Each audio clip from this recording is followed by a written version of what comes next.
بسم اللہ الرحمن الرحیم۔ کعبے کی تعمیر نو۔ وہ کعبہ جو کائنات کا مرکزی دل ہے، اللہ کے آخری رسول سید البشر آقا صلی اللہ علیہ وآلہ وسلم کے ہاتھوں سے سجایا جائے گا۔ بس ارادہ اللہ نے کیا، مکہ کے قریش کعبہ کے صحن میں آ بیٹھے۔ اس وقت آقا صلی اللہ علیہ وآلہ وسلم کی عمر مبارک 35 سال تھی، مگر لگتا ہے اللہ نے اپنے گھر کے ماتھے پہ آقا صلی اللہ علیہ وآلہ وسلم کے ہاتھوں سے تعمیر نو کے بعد افتتاحی تختی لگوانا تھی۔ حجر اسود سرکار دو عالم صلی اللہ علیہ وآلہ وسلم کے ہاتھوں سے سجوانا تھا۔ لوگوں کے ذہن میں یہ خیال پیدا ہو گیا کہ کعبے کی پرانی شکستہ دیواروں کو گرا کے اس کی تعمیر نو ضروری ہے۔ اس زمانے میں کعبہ موجودہ حیت میں نہ تھا۔ کعبے کی عمارت چوکور نہ تھی بلکہ مستطیل تھی۔ لمبا سا ایک کمرہ تھا، اوپر چھت بھی نہ تھی، دیواریں بھی چھوٹی چھوٹی۔ کوئی بندہ ہاتھ اوپر کرتا تو دیوار کے نکر تک ہاتھ جاتا۔ 8-9 فٹ کے لگ بھگ چاروں دیواروں کی بلندی تھی۔ دروازہ بھی ایک نہ تھا، 2 دروازے تھے، ایک اندر جانے کا، دوسرا باہر آنے کا۔ شاید اللہ نے سوچ لیا ہو کہ اب آخری رسول صلی اللہ علیہ وآلہ وسلم اور آخری پیغام آنے والا ہے، دروازہ ایک ہی ہونا چاہیے، صرف اندر جانے کا۔ قریش کے لوگوں کو کعبہ کی تعمیر نو کے لیے کعبہ کی جو شکستگی دکھانی تھی دکھا دی گئی۔ کچھ ہی عرصہ پہلے ادھر ایک سیلاب آیا تھا، کہنے کو مکہ میں بارشیں نہ ہونے کے برابر ہوتی ہیں۔ سال میں 1-2 بار میںہ برستا ہے، موسم سارا سال گرم رہتا ہے۔ بارش برسے تو چاروں طرف سے پانی پہاڑوں کے درمیان نشیب میں بنی جگہ پہ استادہ کعبے کی دیواروں سے آ ٹکراتا۔ پانی ایک بار وہاں جمع ہو جاتا تو ہولے ہولے دھوپ سے ہی اڑ کے ختم ہوتا۔ سیلاب آیا، کعبے کی دیواریں شکستہ ہو گئی تھیں، کعبے کی دیواروں پہ غلاف پڑا رہتا تھا۔ ایک عورت ایک دن عقیدت سے آنکھیں مندے وہاں اپنا عودان لیے خوشبو کی کوئی مقدس دھنی دیتی پھر رہی تھی۔ دیوار کعبہ کے ساتھ ساتھ چل رہی تھی، عودان سے چنگاریاں اڑ کر غلاف کعبہ پہ پڑی، غلاف جل گیا۔ آگ سے شکستہ دیواروں پر مزید دراڑیں پڑ گئیں۔ کعبے کے اندر ایک گڑھا کھود کے کعبے پہ چڑھائے جانے والے قیمتی چڑھاوے سنبھال کے رکھے جاتے تھے۔ خستہ اور کم اونچی دیواروں کی وجہ سے ایک چور کعبے کے اندر پھلانگ گیا، وہاں سے کچھ قیمتی چیزیں لے اڑا۔ کہتے ہیں وہ عمر بن خزاع کا ایک غلام ودیع تھا، پکڑا گیا، سزا بھی اسے ملی۔ کہتے ہیں کعبے کے خزانے میں پڑے ایک قدیمی سونے کے ہرن کو اس نے اونے پونے ابو لہب کے ہاتھ بھیج دیا تھا۔ بہرحال خزانہ خدا کے گھر کا غیر محفوظ تھا۔ لوگوں کے خیال میں اس خزانے کا ایک خدائی چوکیدار ایک بڑا اژدہا تھا، کئی گز لمبا کالا سانپ جس کا سر بس گالا جیسا تھا، نیچے کھلوری سفید، اوپر سے کالا سیاہ۔ سرد موسم میں وہ دھوپ سینکنے کعبے کی دیوار پہ چڑھ جاتا۔ لوگوں نے بارہا دیکھا تھا، لوگ ڈرتے تھے اس سے۔ قریش کے بڑے سردار کعبے کی شکستگی دیکھ کے اس کی تعمیر نو پہ متفق تھے۔ نئی تعمیر کے لیے جو عمارتی سامان چاہیے تھا، خدا نے اس کا بھی اچانک انہی دنوں بندوبست کر دیا۔ ہوا یوں کہ مصر کی عیسائی سلطنت روما نے یمن میں ابرہہ کے ہاتھوں بنے بڑے کلیسا کو سجانے بنانے کے لیے ایک بحری جہاز میں عمارتی سامان لاد کے بھیجا۔ بحری جہاز عقبہ کی بندرگاہ سے یمن کی طرف بحیرہ کلزم میں چلا، راہ میں مکہ آتا ہے۔ عین مکہ کے پاس جدہ سے تھوڑا پہلے شیبہ کی بندرگاہ کے قریب وہ جہاز خشکی پہ چڑھ گیا۔ اچانک سمندر کا پانی کم ہو گیا، بحری جہاز کا پیندہ خشکی سے جا لگا۔ جہاز کے اندر ہزاروں من تعمیری سامان تھا، ساگوان اور دیودار کے شتیر، قیمتی پتھروں کی سلیں، لوہے کے گارڈر، تعمیر کے جملہ اوزار اور ساتھ ایک ماہر تعمیرات مصری انجینئر، اس کا نام باقوم تھا۔ بحری جہاز بحیرہ کلزم میں جہاں پھنسا تھا وہاں قریب ترین شہر مکہ تھا۔ مکہ میں بحری جہاز پھنسنے کی خبر پہنچ گئی۔ مکہ کے قریش سردار پہلے ہی کعبے کی تعمیر نو کے لیے روز منڈی لگا کے سوچتے رہتے تھے۔ سمندر کنارے آئے، دیکھا خدا نے تعمیر کا سب سامان، تعمیر کے اوزار اور ساتھ ماہر تعمیر بھیج دیا۔ جہاز والوں سے بات چیت کی، بحری جہاز تو تباہ ہو چکا تھا، اس کے اپنے لکڑی کے شتیر جن سے وہ بنا تھا وہ بھی برائے فروخت تھے۔ جہاز والوں کو جو اونے پونے پیسے مل جاتے وہی ان کے لیے غنیمت تھا۔ مکہ کے قریشیوں نے پورے لدے لدائے بحری جہاز کا سودا کر لیا، اونٹوں پہ لاد کے سب سامان کعبے کی احاطے میں لا کر ڈھیری کر دیا۔ ساتھ ہی ماہر تعمیرات باقوم بھی ادھر پہنچ گیا۔ مکہ میں ان دنوں اسی مصری کاریگر باقوم کا ایک شاگرد پہلے ہی سے کسی کام سے آیا ہوا تھا۔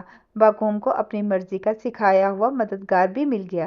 اب قریش کے سب سردار کعبے کے نئے بنائے جانے والے ڈیزائن پر غور کرنے لگے۔ 2-3 چیزیں انہوں نے طے کر لی تھیں۔ ایک یہ کہ کعبے کی نئی عمارت بغیر چھت والی نہیں رکھنی، چھت والی بنانی ہے۔ دیواریں بھی 9 فٹ اونچی نہیں بلکہ 40 فٹ کے لگ بھگ اونچی کرنی ہے، پہلے سے 4-5 گنا بلند۔ دروازے بھی 2 نہیں رکھنے، ایک رکھنا ہے۔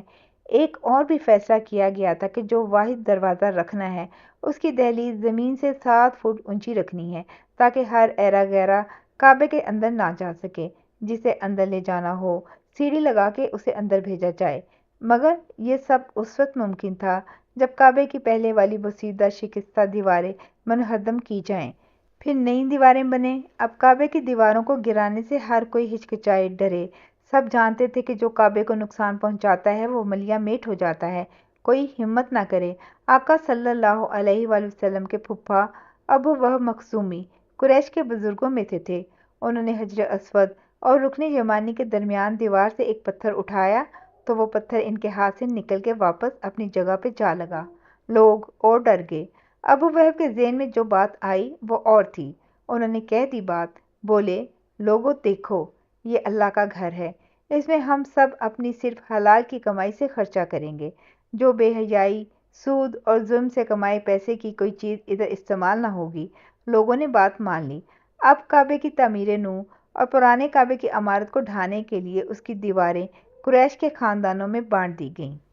سامنے کی دروازے والی مشرقی دیوار آقا صلی اللہ علیہ وآلہ وسلم اور ان کی والدہ کے خاندان کے حصے میں آئی، یعنی عبد مناف اور بنو زہرہ۔ حجر اسود اور رکن یمانی والی دیوار بنو مخزوم اور ان کے حلیفوں کو ملی۔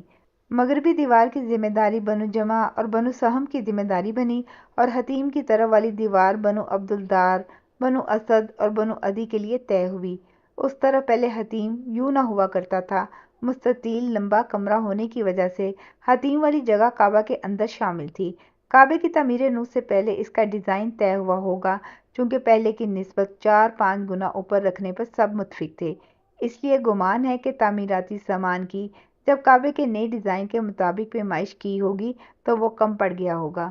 ممکن ہے قریش کے سرداروں نے مصری ماہر باقوم سے بھی کعبے کی دلکش مضبوطی اور پروکار عمارت کے خدوخال کے لیے مشورہ کیا ہو۔ بہرحال طے یہی پایا کہ کعبے کی عمارت مستطیل نہیں، چوکور اونچی چھت والی ہوگی، اور حتیم کی طرف پرانے کعبے کی حدود میں دیوار پہلے جو 9 فٹ اونچی تھی اب اسے 3.25 فٹ رکھا جائے گا اور اس پر چھت نہیں ہوگی۔ کعبے کے اس طرف دیوار کے ساتھ دونوں جانب 2 کھلے رستے بھی رکھے جائیں گے، جو چاہے اندر آئے، بیٹھے، عبادت کرے۔ ہوا تو یہی سب، مگر اب خدا نے اپنے بندوں کے لیے اپنے گھر کی اندر والی اس جگہ حتیم میں آنے کے لیے کوئی دروازہ ہی نہ رکھا۔ حتیم اور کعبے کے درمیان والی جگہ یقیناً کعبے کی اندر کی جگہ ہے۔ کعبے کا طواف حتیم کی چھوٹی دیوار کے باہر چل کے ہی ہوتا ہے۔ اس جگہ پہ کعبے کی چھت پہ بارش کے پانی کے گرنے کے لیے پرنالہ بھی ڈیزائن میں رکھا گیا۔ وہ مزاب رحمت آج بھی وہیں ہے، اور حتیم کے اندر ابر رحمت کا کعبے کی چھت کو چوم کے مقدس پانی کو نیچے گراتا ہے۔ جو اس مقدس پانی میں نہا لے اسے دوزخ کی آگ نہیں چھو سکتی۔ یہ آقا صلی اللہ علیہ وآلہ وسلم کا فرمان ہے۔ سب کچھ طے ہو گیا، مگر کعبہ کی پرانی دیواروں کو گرائے کون؟ ہر کوئی ڈرا ہوا تھا۔ لوگوں کو خوف تھا کہ خدا کے گھر کی اینٹیں اکھاڑنے کے باعث وہ کسی آسمانی گرفت میں نہ آ جائیں۔ کوئی کسی پتھر کو ہٹانے کی ہمت نہ کرتا۔ آخر قریش کے مخزومی قبیلے کا عمر رسیدہ بزرگ ولید بن مغیرہ، خالد بن ولید کا باپ، آگے بڑھا۔ اس نے ہمت کی، آواز بلند خدا سے بولا، اے اللہ، ہماری نیت بری نہیں، ہم تیرے گھر کی خستہ پرانی دیواروں کو منہدم کر کے مضبوط اونچی نئی دیواریں بنانا چاہتے ہیں، ہماری مدد کر، ہماری پکڑ نہ کرنا۔ یہ باتیں کر کے اس نے اپنے قبیلے کے لیے طے شدہ حجر اسود اور رکن یمانی کے درمیان والی دیوار کے اوپر سے کچھ پتھر کدال سے گرا دیے۔ سب قریش کے لوگ سانس روکے اسے خوف سے دیکھتے رہے۔ اس دن کسی نے کسی سے کوئی بات نہ کی، ہر کوئی چپ خاموش۔ لوگ خوف سے ولید بن مغیرہ کو تکتے جیسے اس پر کوئی آفت آنے والی ہو۔ رات ہو گئی، لوگ اپنے اپنے گھروں میں کچھ کہے سنے بغیر چلے گئے۔ سب کے چہرے پیلے، آنکھوں میں ڈر کی پرچھائیاں، کچھ ہو نہ جائے۔ انہیں اگلی صبح کا انتظار تھا۔ وہ بچ گیا، کوئی سزا نہ ملی، لوگوں کا خوف نکل گیا، ایک خوف رہ گیا۔ جاری ہے۔ جزاک اللہ خیر۔